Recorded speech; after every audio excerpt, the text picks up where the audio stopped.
വേദിയിലിരിക്കുന്ന ജമാഅത്ത് ഇസ്ലാമിയുടെ അമീർ,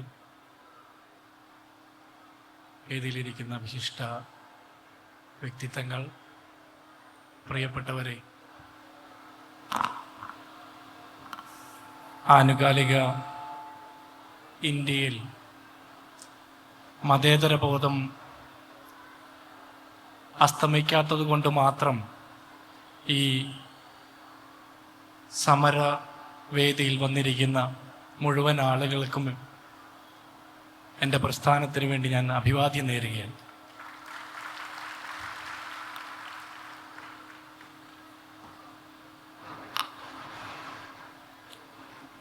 തേലക്കാട്ടച്ഛൻ പറഞ്ഞ് നിർത്തിയെടുത്തുനിന്ന് തുടങ്ങാനാണ് ഞാൻ ആഗ്രഹിക്കുന്നത്. ഈ കഴിഞ്ഞ ഈസ്റ്ററിനും പാതിര കുർബാനയ്ക്ക് പോയിട്ട് കുർബാനയിൽ പങ്കെടുത്തു വന്ന ഒരു ക്രിസ്ത്യാനി കൂടിയാണ് ഞാൻ, ഒരു കോൺഗ്രസ്സുകാരൻ ആയിരിക്കുമ്പോൾ തന്നെ. ഞങ്ങളുടെ ബൈബിളിൽ നല്ല സമരിയക്കാരൻ്റെ ഒരു ഉപമയുണ്ട്. ലേവ്യരും സദുക്കായരും പുരോഹിതരുമൊക്കെ കവർച്ചക്കാരാൽ ആക്രമിക്കപ്പെട്ട് വഴിയിൽ ഉപേക്ഷിക്കപ്പെട്ട ഒരു യാത്രക്കാരനെ സംരക്ഷിച്ച, സഹായിച്ച നല്ല സമരിയക്കാരൻ്റെ ഉപമ. അതിലൂടെ ക്രൈസ്തവരോട്, ഈ ലോകത്താകമാനമുള്ള മനുഷ്യരോട് ക്രിസ്തു പറഞ്ഞ സന്ദേശം, വിജാതീയരിലും അപരനിലും അപരിചിതനിലും നന്മ കണ്ടെത്താൻ ശ്രമിക്കണമെന്നും അവരെ കൂടി ചേർത്ത് നിർത്തുന്നതാണ് മാനവികത എന്നുമാണ്. ആ ഉത്തമ ബോധ്യത്തിലാണ് ഞാൻ ഈ പ്രതിഷേധ വേദിയിൽ വന്നു നിൽക്കുന്നത്. രാജ്യം ഭരിക്കുന്ന സംഘപരിവാർ സർക്കാർ നടപ്പാക്കിക്കൊണ്ടിരിക്കുന്ന, കഴിഞ്ഞ 11 വർഷക്കാലമായിട്ട് ഈ രാജ്യത്ത് നടപ്പാക്കിക്കൊണ്ടിരിക്കുന്ന ഓരോ നിയമനിർമ്മാണത്തിലും അവർക്ക് കൃത്യമായിട്ടുള്ള രാഷ്ട്രീയ ലക്ഷ്യമുണ്ട്. ആ രാഷ്ട്രീയ ലക്ഷ്യം നിറവേറ്റുന്നതിന് വേണ്ടിയിട്ട് ഈ രാജ്യത്തെ മനുഷ്യരെ മതത്തിന്റെയും ജാതിയുടെയും ഭാഷയുടെയും വിശ്വാസത്തിന്റെയും സംസ്കാരത്തിന്റെയും പേരിൽ ഭിന്നിപ്പിക്കുമ്പോൾ അതിനെതിരെ നിലപാട് രൂപീകരിച്ച് ശിരസ്സുയർത്തിപ്പിടിച്ച് പ്രതിഷേധിക്കേണ്ടത് ഓരോ ഇന്ത്യക്കാരൻ്റെയും ഉത്തരവാദിത്തമാണെന്നുള്ള ബോധ്യത്തിലാണ് ഞാൻ ഈ വേദിയിൽ വന്നിരിക്കുന്നത്. ഞാൻ ഉൾപ്പെടെയുള്ള എൻ്റെ പ്രസ്ഥാനവും ഞാൻ ഉൾപ്പെടെയുള്ള മനുഷ്യരും എന്തുകൊണ്ടാണ് നരേന്ദ്രമോദി സർക്കാരിൻ്റെ ഈ സംഘപരിവാർ ഫാസിസ്റ്റ് സർക്കാരിൻ്റെ ഈ വഖഫ് അമെൻമെന്റ് ആക്ടിനെതിരെ പ്രതിഷേധിക്കുന്നതെന്ന് ചോദിച്ചാൽ അതിലേറ്റവും പരമപ്രധാനമായിട്ടുള്ളത് ഈ രാജ്യത്തിന്റെ ഭരണഘടനയെ വെല്ലുവിളിക്കുന്ന ഒന്നായതുകൊണ്ട് തന്നെയാണ്. ഇതൊരു മുസ്ലിം വിഷയമാണ് എന്ന് പറഞ്ഞ് അതിനെ ലേബൽ ചെയ്യാൻ ശ്രമിക്കുന്നവർ, അവർ പോലും സംഘപരിവാറുകാരാണെന്നാണ് ഞാൻ പറയാൻ ആഗ്രഹിക്കുന്നത്. ഇത് കേവലമായിട്ട് ഒരു മുസ്ലിം വിഷയമായിട്ട് എനിക്ക് കാണാൻ തോന്നുന്നില്ല. ഈ രാജ്യത്തിന്റെ ഭരണഘടനയെ അസ്ഥിരപ്പെടുത്താനുള്ള പല വഴികളിൽ ഒന്നു മാത്രമായിട്ട് ഇതിനെ കാണാൻ ഞാൻ ആഗ്രഹിക്കുന്നത്. ഭരണഘടനയുടെ 14, 15, 25, 26 അടക്കമുള്ള വകുപ്പുകൾക്ക് വിഘാതമായിട്ടുള്ള ഒരു നിയമം നടത്തുമ്പോൾ അതിൽ ബാധിക്കപ്പെടുന്ന വിഭാഗത്തിൽപ്പെട്ട മനുഷ്യരോട് ഒരു വാക്ക് പോലും ചോദിക്കാതെ, അവരുടെ അഭിപ്രായങ്ങൾക്ക് കാതുകൊടുക്കാതെ ഈ നിയമം നടപ്പാക്കാൻ വേണ്ടിയിട്ട്, അതിന് കൈയടിക്കാൻ വേണ്ടിയിട്ട് ആഹ്വാനം ചെയ്യുന്ന ആളുകളോട് എൻ്റെ പ്രസ്ഥാനം ശിരസ്സുയർത്തി പറഞ്ഞിട്ടുണ്ട്, ഞങ്ങൾക്ക് വിപ്പ് തരേണ്ടത് മതമേലധ്യക്ഷന്മാരോ സാമുദായിക നേതാക്കന്മാരോ അല്ല എന്ന്. ഞങ്ങൾക്ക് വിപ്പ് തരേണ്ടത് ഈ രാജ്യത്തെ മതേതരവാദികളായിട്ടുള്ള, ജനാധിപത്യവാദികളായിട്ടുള്ള ഈ രാജ്യത്തെ പൗരന്മാരാണെന്നും. ഞങ്ങൾ വോട്ട് അഭ്യർത്ഥിക്കുന്നത് ഈ രാജ്യത്തെ ക്രൈസ്തവനോടും ഹിന്ദുവിനോടും മുസൽമാനോടുമല്ല. ഞങ്ങൾ വോട്ട് അഭ്യർത്ഥിച്ചിട്ടുള്ളത് ഈ രാജ്യത്തെ സാധാരണക്കാരായിട്ടുള്ള മനുഷ്യരോടാണ്.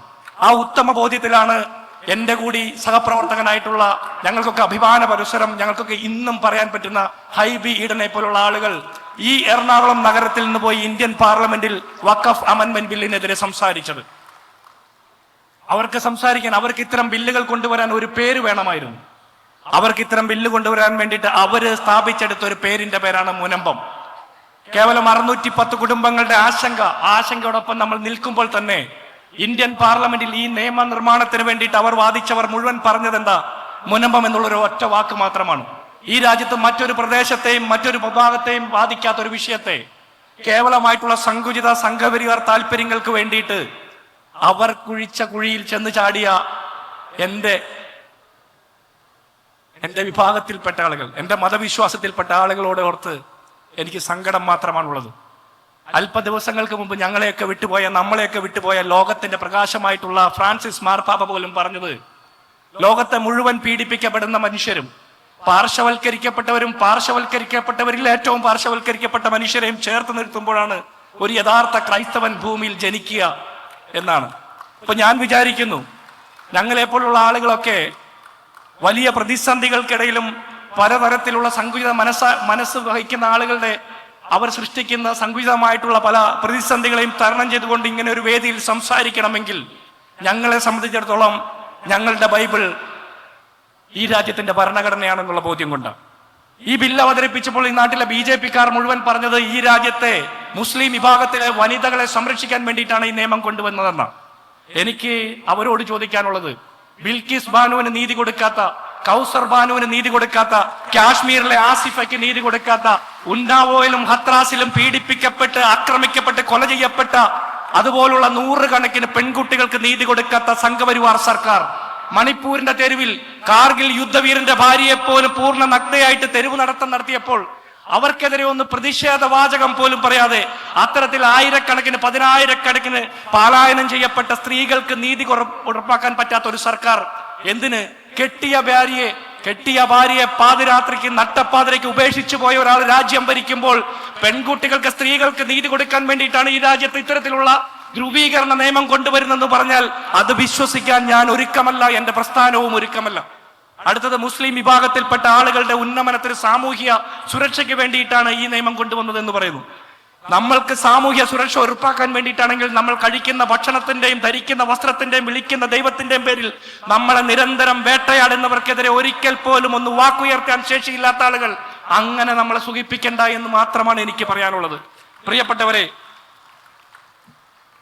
ഞാൻ ഈ ഈസ്റ്റർ കുർബാന കൂടാൻ പോയ എന്റെ പള്ളിയിൽ അതിനെക്കുറിച്ച് ആർക്കെങ്കിലും ഒരു തർക്കമുണ്ടെങ്കിൽ തൊട്ടടുത്ത ദിവസം തൊട്ട് ആ തർക്കം തീരുന്നത് വരെ എറണാകുളം ജില്ലാ കളക്ടർക്കാണ് അതിന്റെ അധികാരം എന്ന് പറഞ്ഞാൽ അത് അംഗീകരിച്ചു കൊടുക്കാൻ എനിക്ക് പറ്റാത്തതുപോലെ ഈ രാജ്യത്തെ വഖഫ് സ്വത്തുകളിൽ ആർക്കെങ്കിലും തർക്കമുണ്ടെങ്കിൽ ആ തർക്കം തീരുന്നത് വരെ അതാത് പ്രദേശത്തെ കളക്ടർമാർ തീരുമാനിക്കണം എന്ന് പറയുന്നത് പോലും ഭരണഘടനാ വിരുദ്ധമാണ്, ന്യൂനപക്ഷ വിരുദ്ധമാണ് എന്ന് മനസ്സിലാക്കാനുള്ള കോമൺ സെൻസ് പോലും ഇല്ലാത്ത ആളുകളാണ് നമുക്കെതിരെ വിരൽ ചൂണ്ടുന്നതെന്നുള്ള തിരിച്ചറിവ് നമുക്കുണ്ടാകണം.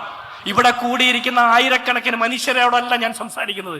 ഞാൻ വിചാരിക്കുന്നു ഈ സംസ്ഥാനത്തെ 3.5 കോടിയിലധികം വരുന്ന മതേതര വിശ്വാസികളോടാണ് ഞാൻ സംസാരിക്കുന്നത്. അതിൽ ചിലപ്പോൾ വിഷം കലക്കുന്നവരുണ്ടാകും, മൂർഖൻ പാമ്പിനേക്കാൾ കാർക്കശ്യമുള്ള വിഷം തുപ്പുന്ന ആളുകളുണ്ടാവും. പക്ഷേ നമ്മൾ വഖഫ് നിയമത്തിനെതിരെ സമരം ചെയ്യുമ്പോൾ നമുക്കെതിരെ കേസെടുക്കുന്ന പോലീസ് വെള്ളാപ്പള്ളിമാരെ പോലെയുള്ള PC ജോർജിനെ പോലെയുള്ള വർഗീയ വിഷം തുപ്പുന്നവർക്കെതിരെ, KR ഇന്ദിരയെ പോലെയുള്ള, പ്രതീഷ് വിശ്വനാഥനെ പോലെയുള്ള വർഗീയ വിഷം തുപ്പുന്നവർക്കെതിരെ ഒരു കേസെടുക്കാൻ പോലും നിയമത്തിന്റെ മുമ്പിൽ വകുപ്പില്ല എന്ന് പറയുകയും RSSന്റെ മുമ്പിൽ അടിമ വേല ചെയ്യാൻ കേരളത്തിലെ ആഭ്യന്തര വകുപ്പിനെ വിട്ടുകൊടുത്ത MR അജിത് കുമാറിനെ പോലുള്ള ആളുകൾക്ക് രാഷ്ട്രപതിയുടെ വിശിഷ്ട സേവാ മെഡലിന് ശുപാർശ ചെയ്യുന്ന സാഹചര്യം നമ്മൾ ഈ സംസ്ഥാനത്ത് കാണുമ്പോൾ നമ്മുടെ കൂടെ ഉണ്ടെന്ന് പറയുന്ന പലരും നമ്മുടെ കൂടെ ഇല്ല എന്നുള്ള തിരിച്ചറിവ് കൂടി നമുക്കുണ്ടാകണമെന്ന് ഞാൻ പറയുക. ഒറ്റ കാര്യം കൂടി പറഞ്ഞ് ഞാൻ അവസാനിപ്പിക്കാം. സമയം ഒട്ടും ദീർഘിപ്പിക്കാതെ, എന്നാൽ ഒരു വാക്ക് പോലും കുറവ് വരാതെ സംസാരിക്കണമെന്ന് ഞാൻ ആഗ്രഹിക്കുന്നത് കൊണ്ടാണ്. നമ്മൾ ഫാസിസത്തിനെതിരെ സമരം ചെയ്യുമ്പോൾ, നമ്മൾ സംഘപരിവാറിനെതിരെ സമരം ചെയ്യുമ്പോൾ പലരും നമുക്ക് തരുന്ന ഉപദേശങ്ങളുണ്ട്. ഫാസിസത്തെ, സംഘപരിവാറിനെ കണ്ടില്ലെന്ന് നടിച്ചാൽ മതി, വർഗീയ വിഷം തുപ്പുന്നവരെ, നിരന്തരം അത്തരം പ്രവർത്തനങ്ങളിൽ ഏർപ്പെടുന്നവരെ അവഗണിക്കണമെന്ന് പറയുന്നവരുണ്ട്.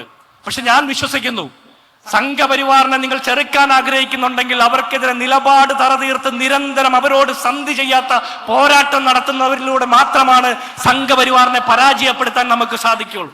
ലോകത്താകമാനുള്ള ഫാസിസ്റ്റ് സർക്കാരുകളെയൊക്കെ നിലം പരിശാക്കിയിട്ടുള്ളത് അവർക്കെതിരെ ശിരസുയർത്തി നിന്ന് പ്രതിഷേധിച്ച ജനക്കൂട്ടങ്ങളായിരുന്നു.